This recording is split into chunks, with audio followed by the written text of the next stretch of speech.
Bonjour à toutes, bonjour à tous. C'est avec un grand plaisir que je vous retrouve pour un nouveau journal sur 8 Mont-Blanc. Au sommaire de cette édition, en ce mardi 10 février 2026. Les Jeux Olympiques battent leur plein de l'autre côté des Alpes. Une vraie fête du sport à laquelle se sont joints des bénévoles de plusieurs associations haut-savoyardes, nous le verrons.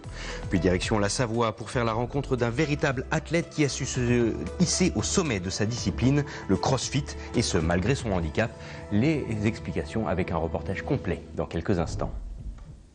C'est désormais presque devenu une tradition. Cette année encore, le CDOS, le Comité départemental olympique et sportif de Haute-Savoie, organise des déplacements aux Jeux Olympiques de Milan-Cortina. Après les jeunes en 2024 à Paris, ce sont les bénévoles des associations sportives qui sont cette année récompensés. Sébastien Germain a pris place pour 8 Mont-Blanc dans le bus à destination de la patinoire de Milan. Reportage. Je voulais vous dire merci d'être là. L'OCDOS est très content de pouvoir organiser ce voyage en direction de Milan pour aller voir un petit peu les Jeux Olympiques. Malgré l'heure matinale, la bonne humeur est de mise. Ce lundi matin, il est 5h24 et le bus affrété par le Comité départemental olympique et sportif de Haute-Savoie prend la route direction Milan. Après les jeunes en 2024, l'OCDOS a cette fois-ci décidé de mettre à l'honneur les bénévoles des associations sportives. Et après 5 heures de trajet sans encombre, la cinquantaine d'invités arrivent à la Milano Raw Ice Hockey Arena. Pour le CDOS, cette journée est une forme de récompense pour les bénévoles. Cette opération, intitulée « Le bénévolat au cœur du sport », a bénéficié du soutien du département de Haute-Savoie et de la direction Jeunesse et Sport. Le bénévolat est à l'honneur. Sans bénévoles, on ne pourrait pas fonctionner dans nos différentes structures. Les comités des différentes disciplines olympiques, non olympiques, les clubs, et c'est les bénévoles, on voulait les mettre en avant parce que c'est eux qui font fonctionner donc ces différentes structures. Ils viennent des différents clubs, différents comités départementaux. Ce sont des dirigeants, mais pas que. Ce sont aussi des personnes qui ont un poste, ne serait-ce qu'à la buvette, aux inscriptions dans les différents clubs. Une fois les contrôles de sécurité passés, tout ce petit monde peut enfin pénétrer dans l'enceinte olympique, avec souvent et déjà des étoiles dans les yeux. Ce lundi midi, la patinoire des Jeux Olympiques de Milan-Cortina a fait le plein, puisque l'Italie défile au Japon en hockey sur glace féminin. Pour le plus grand bonheur de Roselyne Dort, la présidente du comité départemental de hockey. Je suis très excitée. Depuis que je suis rentrée dans la patinoire, toute cette ambiance, voilà, puis l'Italie, alors aussi avec tous ses supporters, c'est vraiment génial. Je suis étonnée de voir la patinoire remplie pour du hockey féminin et ça fait chaud au cœur. Sur la glace milanaise, les Italiennes font le spectacle et les tifosi s'enflamment. Et pour ces hommes et ces femmes réunis par cette passion du sport, cette journée restera comme un vrai beau souvenir. C'est toujours intéressant et puis voilà, il y a plein de nationalités, ça permet de voir un petit peu l'organisation d'un événement international et ça donne aussi des idées pour amener les jeunes, pour leur montrer ça parce qu'à un moment donné, c'est toujours intéressant de pouvoir avoir une implication des jeunes sur ce type d'événement et donc voilà, ça donne des idées. D'un point de vue sportif, la rencontre s'achève sur le score de 3-2 pour la Squadra Azzurra. Pour nos Savoyards, il est déjà l'heure de reprendre la route. Et puisqu'il est question des Jeux de Milan-Cortina, je vous propose tout de suite d'ouvrir notre minute olympique pour dresser ensemble le bilan de la journée des Bleus en Italie.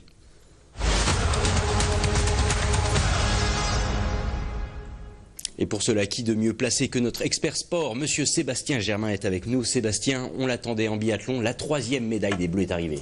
Et oui Manu, mais c'est seulement une médaille d'argent pour Éric Perrault. Il faut dire qu'on commence à être un petit peu exigeant avec cette équipe de France de biathlon. Le Savoyard termine 2e de l'individuel avec un 19/20 au tir.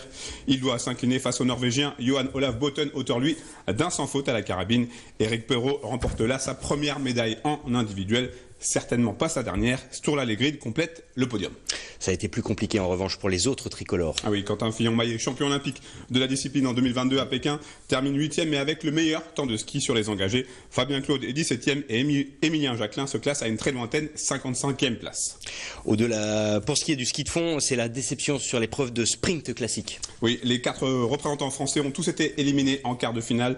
Jules Chapas qui était malade, Théo Skelly, Richard Jouve et Lucas Chanava n'ont pu se hisser dans le dernier carré d'une épreuve évidemment remportée par la légende norvégienne Johannes Klebe.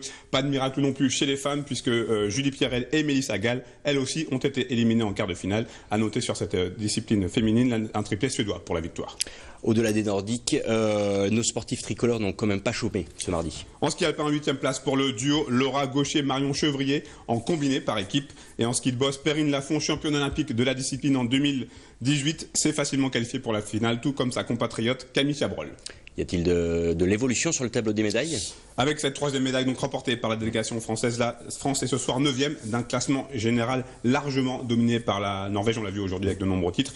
Dans le détail, cela donne une médaille en or et 2 en argent. Concrètement, demain, on prend les mêmes, on recommence, mais avec un peu plus de médailles, on peut l'espérer. On espère avec un programme chargé pour les Bleus, avec plusieurs chances de médailles, tu l'as dit Emmanuel, avec l'individuel femme en biathlon, avec Lou Jean Monod notamment, qui fait partie des favoris de cette course, mais aussi les autres Françaises engagées. Le premier départ est prévu à 14h15, et puis la finale de boss, j'en parlais, avec Perrine Lafont, qui débutera à la même heure. On surveillera aussi le Super G-Homme, dont le départ est prévu à 11h30. Merci beaucoup Sébastien pour ce point complet. On vous retrouve dès demain pour un nouveau résumé des performances sportives françaises du côté de Milan-Cortina. On enchaîne sur on enchaîne justement avec une rencontre à présent. Faire de son handicap une force. C'est avec cette idée en tête que le caporal-chef Mike s'est hissé sur la plus haute marche du podium au championnat du monde de CrossFit adaptative en septembre dernier. Victime d'un grave accident en 2022, c'est grâce au sport que ce Savoyard s'est relevé. Aujourd'hui encore, ses ambitions restent intactes, se surpasser dans la discipline. Nous l'avons rencontré lors d'une séance d'entraînement. C'est un portrait signé Chloé Lemeur.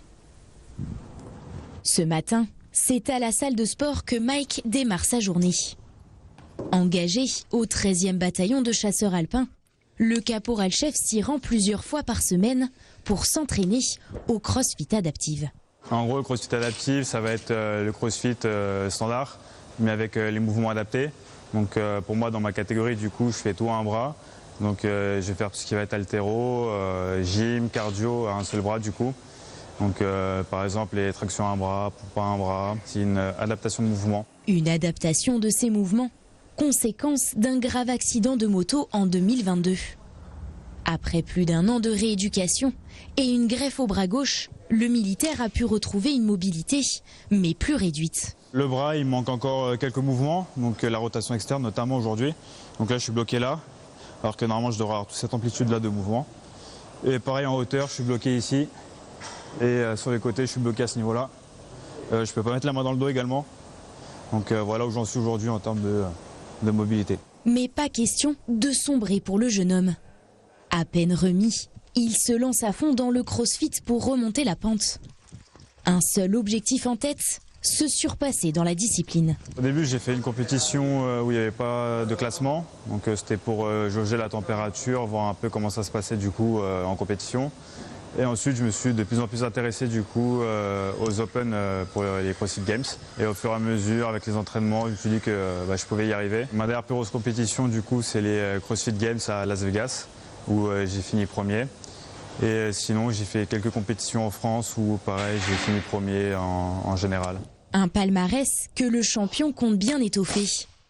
Dans sa ligne de mire, l'Irox de Londres en mars et les CrossFit Games aux États-Unis en septembre prochain.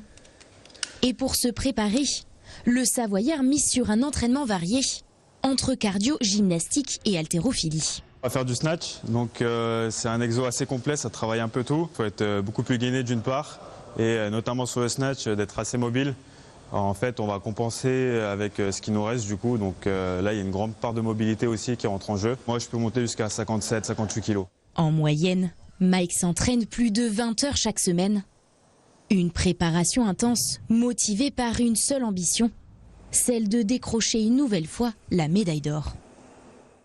Et c'est ainsi que se termine ce rendez-vous quotidien avec l'information sur 8 Mont-Blanc. Merci à tous de votre intérêt pour l'actualité locale sur notre antenne et bien sûr merci à toute l'équipe. On se quitte ce soir avec de belles images du Grand Bornand qui a fêté le début des vacances avec un concert des plus atypiques. La compagnie franco-suisse Moon Music s'est en effet produite in situ sur les pistes du domaine skiable. Un moment capté par la caméra de Alejandro Núñez. Dans un instant vous avez rendez-vous avec la météo de Thierry Paul, mais pour ce qui est du retour de l'actualité, c'est prévu pour demain mercredi à partir de 18h. D'ici là, je vous souhaite une très belle soirée sur 8 Mont-Blanc. À bientôt.